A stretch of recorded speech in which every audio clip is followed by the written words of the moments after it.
ಮತ್ತು ನೋಡಿ ಬದನೆ ಗಿಡಗಳೆಲ್ಲ ಹಾಕ್ಕೊಂಡಿದ್ದೀನಿ. ನೆನ್ನೆ ಸಖತ್ತು ಮಳೆಗಾಳಿಗೆ ಸವೆಲ್ಲ ಬಿದ್ದೋಗ್ಬಿಟ್ಟೈತೆ. ಗಿಡಗಳೆಲ್ಲ ಬದನೆ ಗಿಡ ಎಲ್ಲ ಹೂವು ಆಯ್ತಾ ಉಂಟಲ್ಲನೂ ಚೆನ್ನಾಗುಂಟು. ಇಲ್ಲಿ ಮೆಣಸಿನ ಗಿಡ ಎಲ್ಲ ಹಾಕಿರೋದು. ಮೆಣಸಿನ ಗಿಡ ಎಲ್ಲ ಹೂ ಬಿಟ್ಟಿತ್ತು. ಮತ್ತು ನೋಡಿ ಹಲಸಿನಕಾಯಿ ನೋಡಿ, ನಮ್ಮನೆ ಹಲಸಿನ ಮರದಲ್ಲಿ ನೋಡಿ ಇಷ್ಟೊಂದು ಕಾಯಿ, ಸುಮಾರು ಕಾಯಿ ಕುಯ್ದಾಯಿತು. ನಾವೀಗ ಸುಮಾರು ಒಂದು 10-15 ಕಾಯಿಯಷ್ಟು ಕುಯ್ದಾಯಿತು. ತುಂಬ ಕಾಯಿ ಬಿಡ್ತದೆ, ತುಂಬ ಚೆನ್ನಾಗಿದೆ. ತುಂಬ ನೋಡಿ ಎಷ್ಟು ಚೆನ್ನಾಗಿ ಕಾಣ್ತದೆ ಅಂತ ಕಾಯಿಗಳೆಲ್ಲ. ತುಂಬ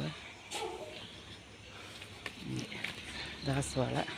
ನಮ್ಮನೆ ನೋಡಿ ಒಂದು ವೀಳ್ಯದೆಲೆ ಗಿಡ ಹಾಕಿರೋದು ನೋಡಿ, ಸಖತ್ತು ದೊಡ್ಡದಾಗಿ ಬಂದೈತೆ ಎಲ್ಲ, ಸಖತ್ತು. ಮತ್ತು ಒಂದು ಚಿಕ್ಕದು